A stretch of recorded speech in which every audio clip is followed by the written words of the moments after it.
नमस्कार। आज मैं आपको फिर राम कथा से जुड़ा एक प्रसंग सुनाती हूँ।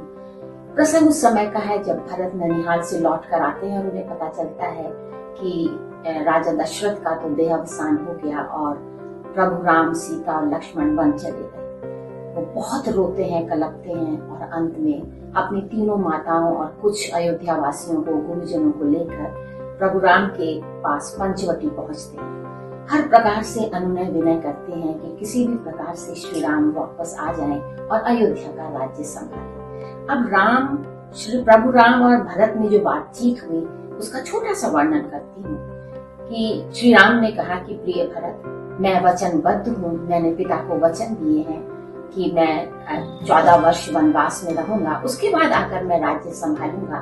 तब तक तुम राज्य को संभालो, देखो, देखभाल करो। हाँ, मैं तुम्हें बड़ा होने के नाते कुछ मंत्रणा देता हूँ। जब तुम राज्य पाठ संभालोगे तो इन बातों का ध्यान रखना। वो बातें आज भी हमारे लिए भी उतनी ही लाभदायक हैं। सुनिएगा। 6-7 उन्होंने उनको पॉइंट्स दिए। पहला उन्होंने कहा कि हे प्रिय भरत, तुम अपने राज्य में विद्वानों, गुरुओं और पिता के समान जो पूज्य हैं, वृद्ध लोग हैं, चिकित्सक हैं, उनका भरपूर आदर करना। उनके आशीर्वाद से तुम्हारा राज्य फले फूलेगा। दूसरा, हमेशा प्रजा के हित को भी सर्वोपरि रखना।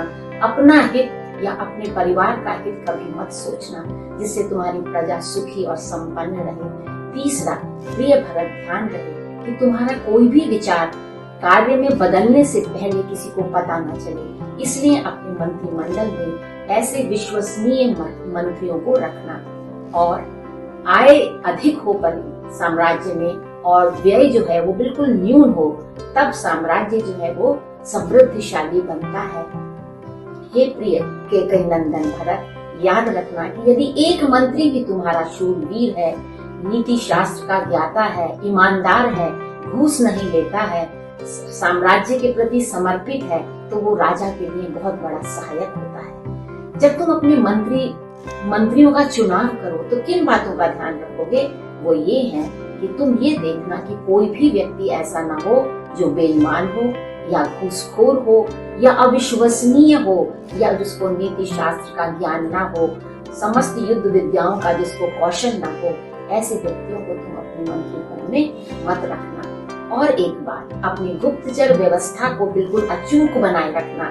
और साथ ही साथ प्रिय भरत, अब तुम्हारे ऊपर बहुत बड़ी जिम्मेदारी है, इसलिए प्रतिदिन सुबह प्रातः काल जल्दी उठकर जब सभा में जाओ तो वहाँ पर अयोध्या वासियों से मिलना, उनके हृदय की जो पीड़ाएं हैं उनको सुनना, समझना और दूर करना। इस प्रकार प्रभु राम ने अपने अनुज को सब मंत्रणा दी और उसके बाद भरत जो थे वो अपनी माताओं और अयोध्या वासियों के साथ पुनः अयोध्या वापस आ गए। कहते हैं उन्होंने चरण पादुकाएं रखकर शासन किया, कभी गद्दी पर नहीं बैठे। अयोध्या के साम्राज्य को भी उन्होंने किस प्रकार से शासन किया कि नंदी ग्राम में रहकर एक तपस्वी के वेश में धरती पर वो सोते थे, वल्कल वस्त्र पहनते थे और इस प्रकार 14 वर्ष उन्होंने शासन किया। आज के लिए बस इतना ही। नमस्कार।